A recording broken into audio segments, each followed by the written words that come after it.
இன்னைக்கு மதகபில் ஏராளமான கருத்து மோதல்கள் இருக்குது. சட்டங்கள், அதாவது மசாயில்கள்லாம், அக்கீதாவில் நிறைய பிரச்சனைகள் இருக்குது. அந்த பிரச்சனைகள் ஏராளமான விஷயங்கள் இருக்குது.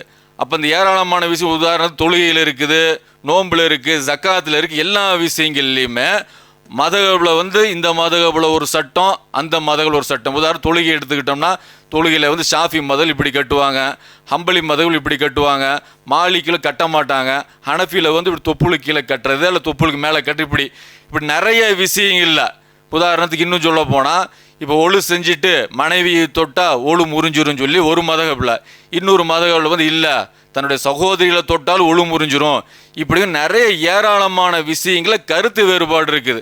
இப்போ இந்த கருத்து வேறுபாடுகளை நீக்கணுமா நீக்கக்கூடாதா அப்படின்னு சொல்லி பார்க்கும்போது ஈமான் கொண்ட முஸ்லீம்கள் என்ன சொல்லுவாங்க அப்படின்னா, அல்லாஹ்வின் மீதும் மறுமை நாளிலும் நம்பிக்கை கொண்ட முஸ்லீம் கண்டிப்பாக கருத்து வேறுபாடு நீக்கணும்னு சொல்லி சொல்லுவோம். ஆனால் உலமாக்கள் என்ன சொல்கிறாங்க நிறைய பேர் அப்படின்னா, கருத்து வேறுபாடுகள் உருவாகும், அது காரணமே குர்ஆனை புரிந்து கொள்வதில் வர பிரச்சனை. அப்போ குர்ஆனை புரிந்து கொள்வதில் பிரச்சனை வரும் அப்படின்னா, அப்போ ஆளாளுக்கு ஒரு கருத்தை சொல்லிக்கலாம், இந்த அறிஞர் ஒரு கருத்தை சொல்லலாம், அவருக்கும் அரபி நல்லா தேர்ச்சி பெற்றவர், நல்லா தெரிஞ்சவர், அவர் ஒரு கருத்தை சொல்லுவார், அவர் ஒரு 10 பேரை பிரிச்சுட்டு போயிடுவார். இவரும் இன்னொருத்தர் அரபியில் நல்ல தேர்ச்சி பெற்றவர், அவர் ஒரு கருத்தை சொல்லி அதுக்கு முரணான ஒரு கருத்தை சொல்லி அவர் ஒரு ஆதாரத்தை காட்டி அவர் ஒரு 10 பேர்த்தை பிரிச்சுட்டு போயிடுவார். அப்போ இந்த கருத்து வேறுபாடல் நீக்கிறதுக்கு பதிலாக இவங்க என்ன ஆதாரமாக காட்டுறாங்கன்னா, கருத்து வேறுபாடு குர்ஆன்லேயே இருக்குது, அதுக்குரிய விஷயங்கள் இருக்குது அப்படின்னு சொல்லி அந்த காஜா மொய்தீன் காஜா மொய்தீன்கிறவர் தமிழ் மாநில ஜமாஅத் உலமாவோட தலைவர். அவர் ஒரு பழசு, அது வீடியோ பழசு, அது ஒரு விஷயத்தை பேசுறாரு பாருங்க. அபூபக்கர் சித்தீக் ரலியல்லாஹு தஆலா அவங்கள முதல்ல சந்திச்ச உடனே சித்திக் நாயகத்துல கேட்டாங்க, இந்த மாதிரி நான் மனைவியை பார்த்து கோபத்தில் ஒரு வார்த்தையை சொல்லிட்டேன், ஒரு ஹீன் வீடு விட மாட்டேன். அந்த ஹீன்னா என்ன அர்த்தம் தெரியல, அதுக்கு என்ன விளக்கன்னு கேட்டாங்க.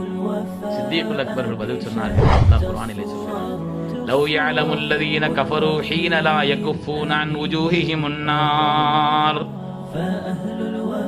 காஃபிர்களை பற்றி அல்லாஹ் சொல்கிறான், முகம் குப்புற அவர்கள் கிடத்தப்படக்கூடிய நரகத்தை பற்றி அல்லாஹ் சொல்கிறான்.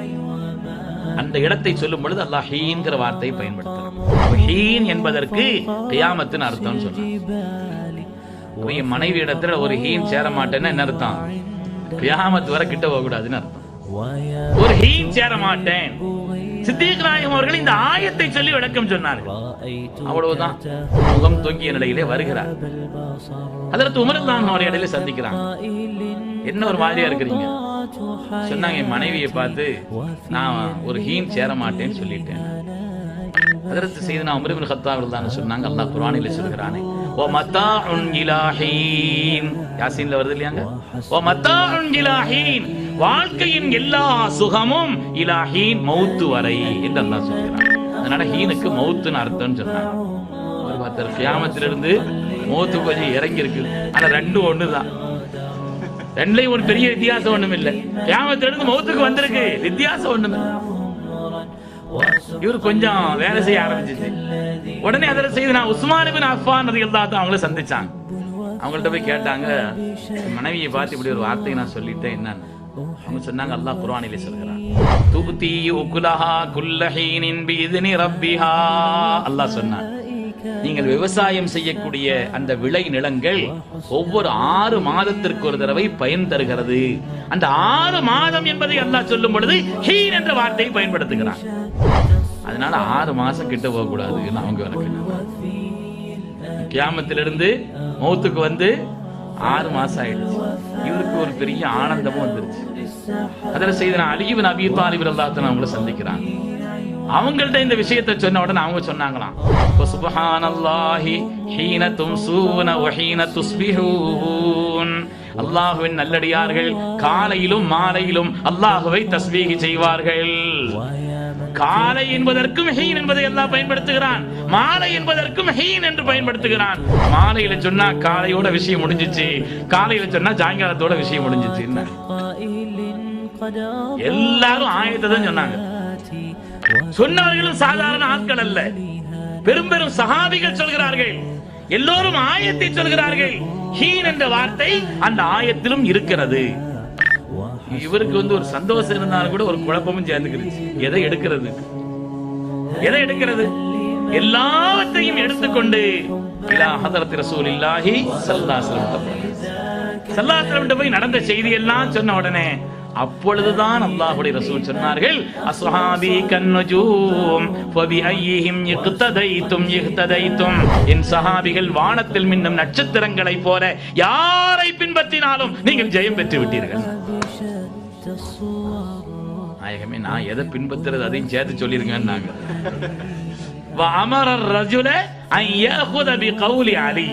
சூழ்நிலை பார்த்து சொன்னாங்க, நீங்க அலிரல்லான்னு சொல்ல பின்பற்றுறது உங்களுக்கு நல்லது. உங்களை பார்த்து அப்படிதான் தெரியுது, அதனால அலிரல்லான்னு சொல்ல பின்பற்று. மாறுபட்ட 4 கருத்துக்கள் சரியானதா இல்லையா? குர்ஆனை கொண்டு பெருமக்கள் விளக்கம் சொன்ன இந்த செய்திகள் மாறுபட்ட கருத்துக்கள் சரியாகும் என்பதற்கு அடிப்படை ஏராளமான நிகழ்வுகள் இருக்கிறது. நான் உதாரணத்திற்காக ஒன்று கண்டிச்சு, மாறுபட்ட சட்டங்கள் ஏன் வருகிறது என்பதற்கு நிறைய காரணங்கள் இருக்கிறது. மாறுபட்ட சட்டங்களுக்கு மார்க்கத்தில் அனுமதி உண்டு என்பதை மாத்திரம் இதை நாம் முதல்ல விளங்கிக்கணும். இந்த வீடியோல அவர் என்ன சொல்றாரு அப்படின்னா, ஒரு சஹாபி தலாக் விட்டுட்டாரு. தலாக் ஒரு ஹீன் ஒன்னதை நெருங்க மாட்டேன் அப்படின்னு தலாக் விட்டுட்டாரு. தலாக் விட்டுனா ஒரு கவலையாகி போச்சு. ஹீன்னா என்னன்னே தெரியாம தலாக் விட்டுட்டாரு. அப்போ நேராக அவர் கவலைப்பட்டு வராரு. கவலைப்பட்டு வரும்போது அபூபக்கர் சித்திக் நேருக்கு வராரு. அவர் சொன்ன இந்த வீடியோட சாராம்சம். அப்போ கேட்குறாரு, என்னன்னு சொல்லி கேட்கும்போது ஒரு ஹீன்னா என்னன்னு சொல்லி கேட்குறாரு. நான் இந்த மாதிரி பண்ணிட்டேன், இந்த மாதிரி தலாக் சொல்லிட்டேன் மனைவிக்கு, ஒரு ஹீன் நெருங்க மாட்டேன் அப்படின்னு சொல்லி. அப்போ அபூபக்கர் சித்திக் சொல்ல, ஹீன் அப்படின்னா கியாமத்து அப்படின்னு விளக்கம் தராரு. அடுத்து உமர் ரலியல்லாஹு சொல்கிறாங்க, ஹீன் அப்படின்னா மவுத்து. அதே மாதிரி உஸ்மான் ரலியல்லாஹு என்ன சொல்கிறாங்கன்னா 6 மாதம். அதே மாதிரி அலியில் என்ன சொல்கிறேன், காலை மாலை. அப்படிங்கும்போது ஒரு அதாவது ஒரு சம்பவம் அந்த ஹீனுக்கு எப்படி இவ்வளோ விளக்கம் தராங்க. அத்தனை பேர் குர்ஆனில் வச்சு தானே கொடுத்தாங்க. அப்போ அடிப்படையை புரிந்து கொள்ள வேண்டும் சகோதர சகோதரிகள் அப்படின்னு பேசுகிறாரு. அப்போ ஒரு விஷயத்தை எப்படி இவங்க கொண்டு வராங்கன்னா, அவர் சொன்னது ஹீனுக்கு இத்தனை விளக்கம் இருக்கிறது மாதிரி இந்த கருத்து வேறுபாடு உருவாவதற்கு ஒரு வார்த்தை வச்சு இப்படி வருது அப்படிங்கிறாங்க. அப்போ இது கேட்கக்கூடிய மக்களுக்கு ஆமாம்மா இதை வச்சு அப்போ குர்ஆன் கருத்து வேறுபாடுகளை நீக்குவதற்கு வந்ததா, கருத்து வேறுபாடுகள் உருவாக்க வந்துச்சா?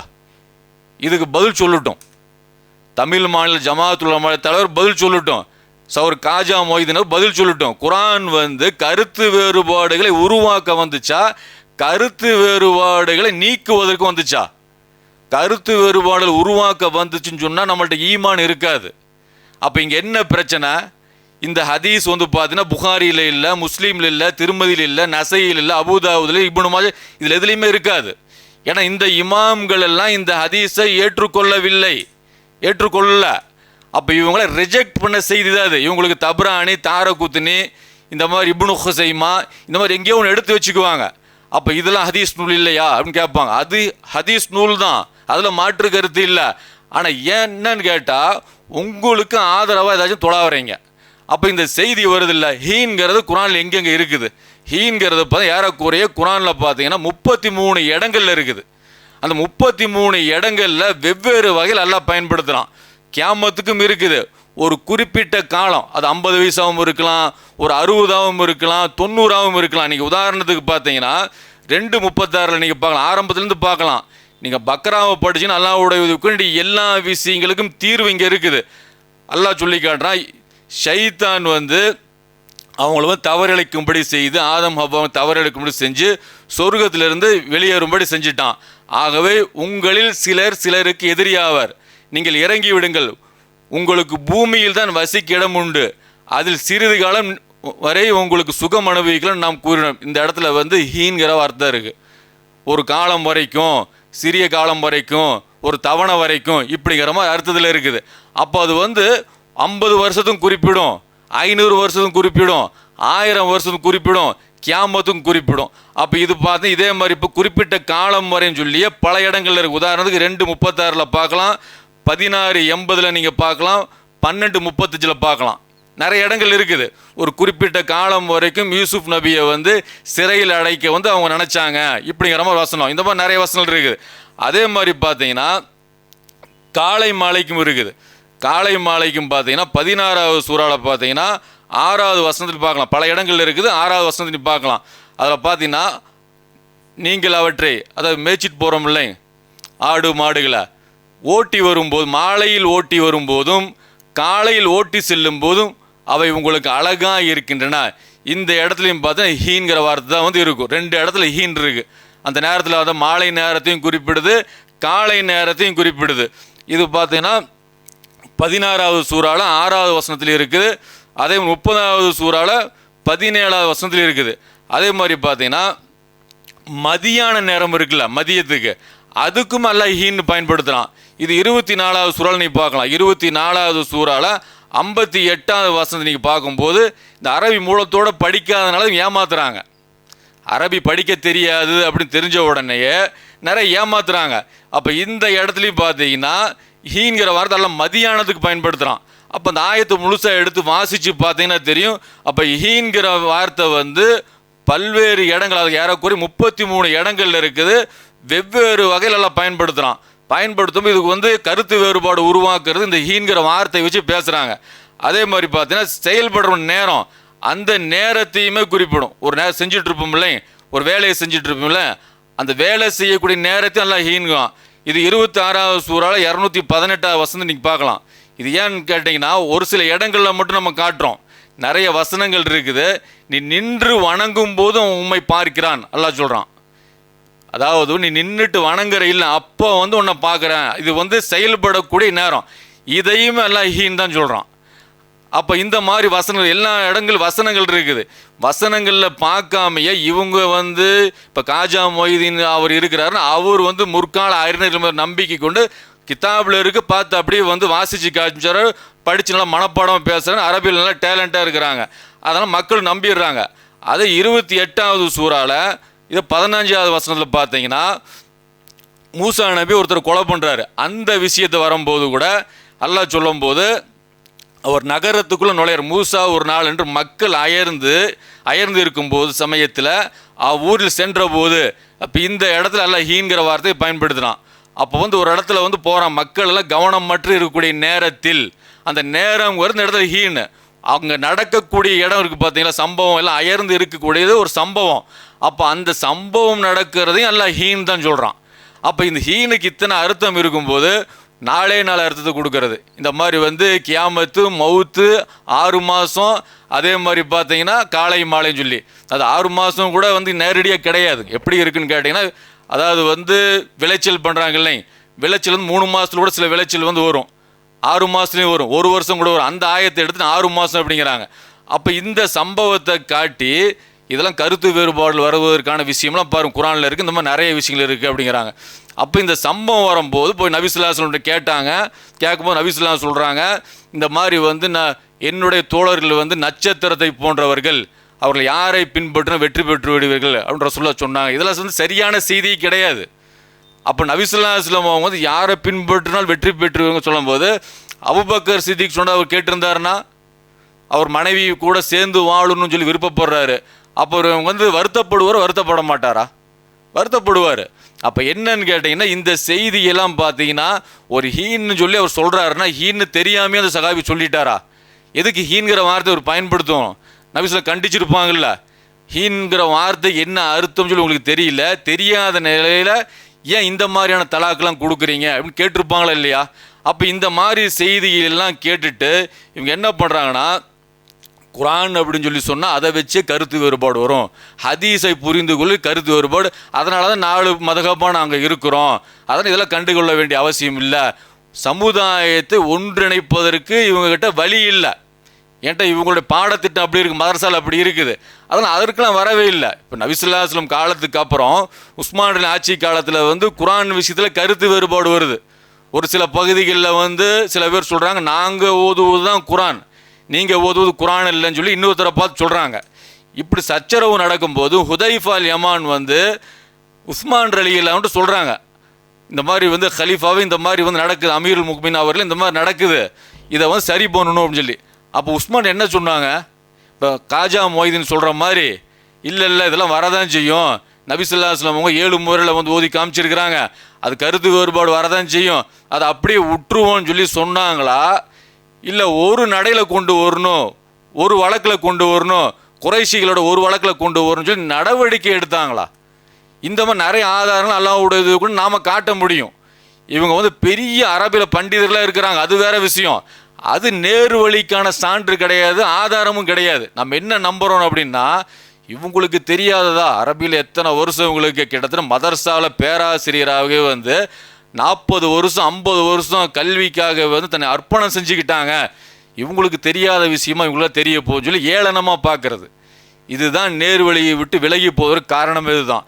அப்போ அதனால் குர்ஆன் வந்து கருத்து வேறுபாடுகள் நீக்கிறதுக்கு தான் வந்துச்சே தவிர கருத்து வேறுபாடுகளை உருவாக்குவதற்கு வரல. இதை முதல்ல தெளிவாக புரிஞ்சுக்கிட்டோம் அப்படின்னு சொல்லி சொன்னால் இந்த மாதிரியான வாதங்கள்லாம் தூக்கி போட்டு சமுதாயத்தை ஒன்றிணைப்பது எப்படிங்கிற அந்த கவலை வரும். அதனாடி இப்போ ஆயத்தை யார் தப்பு தப்பாக விளங்கி இருக்கிறாங்க, யார் தவறான பொருள் கொள்கிறாங்க, யார் ஆயத்தில் இல்லாதது சொல்கிறாங்க, இடைச்செருகல் பண்ணுறாங்கன்னு சொல்லி கண்டுகொண்டு கரெக்டாக ஒரு அணியில் வர முடியும். இவங்க என்ன பேசுகிறாங்க, ஆயத்தை வச்சே கருத்து வேறுபாடு அப்படின்னு சொல்லி சொன்னால் அப்போ இந்த சஹாபாக்கள் இப்படி சொல்லியிருக்கணும்ல. குர்ஆனில் 7 விதமாக ரசூலுல்லாஹ் ஓத சொல்லி சொன்னாங்க, அதெல்லாம் அந்த கருத்து வேறுபாடு வரதான் செய்யும், அதை விட்டுருவோம் அப்படின்னு சொல்லியிருக்கணும்ல. அப்படி சொல்லலை. ஏன்டா சமுதாயம் ஒரு அணியில் இருக்கணும். ஒரு அணியில் இருப்பதுதான் பலமே தவிர 4 அணி 10 அணி 5 அணின்னு சொல்லி இருக்கிறது பலவீனம். இது கோழைத்தனத்தை வந்து உருவாக்கி விடும். அல்லாஹ் சொல்கிறான் இல்லை, பல பிரிவாக பிரியாதீங்கன்னு அல்லாஹ் சொல்கிறான். நீங்கள் கோழைகளாக இருன்னு அல்லாஹ் சொல்கிறான். அப்போ அந்த மாதிரியான வழிகாட்டுதல் தான் இந்த உலமாக்கள்கிட்ட இருக்குது. சமுதாயத்தை ஒன்றிணைப்பதற்கான வழிகாட்டுதல் இல்லை. அதனால் குர்ஆனை கையில் எடுத்தோம்னா இவங்க சொல்லக்கூடிய வார்த்தைகள்லாம் அல்லாஹ்வுடைய எங்கே இருக்குன்னு நம்ம தெரிஞ்சிக்க முடியும். நமக்கு வந்து குர்ஆனுடைய விஷயத்தில் பாடுபடுவதே கிடையாது, நேர்வழிக்காக பாடுபடுவது கிடையாது. அப்போ பாடுபடாமல் நேர்வழி கிடைக்காது. அல்லாஹ்வுடைய உதவியை கொண்டு அல்லாஹ் அந்த மார்க்கத்தை லேசாக்கி இருக்கிறான். எவ்வளோ பெரிய உலமாவாக இருந்தாலும் அவங்க சொல்லக்கூடிய விஷயம் குர்ஆனில் இருக்கணும், நபி ஸல்லல்லாஹு அலைஹி வஸல்லம் சொல்லி இருக்கணும். அல்லாவும் சொல்லலை, அல்லாஹ்வுடைய ரசூலும் சொல்லலைங்கும் போது இவங்க விளக்கங்களை நம்ம ஏற்றுக்கொள்ள வேண்டிய அவசியமே இல்லை. அதாவது சமுதாயத்தை ஒன்றிணைக்கிற வேலையை வந்து ஒவ்வொரு முஸ்லீம் செய்யணும். அல்ஹம்துலில்லாஹி ரப்பில்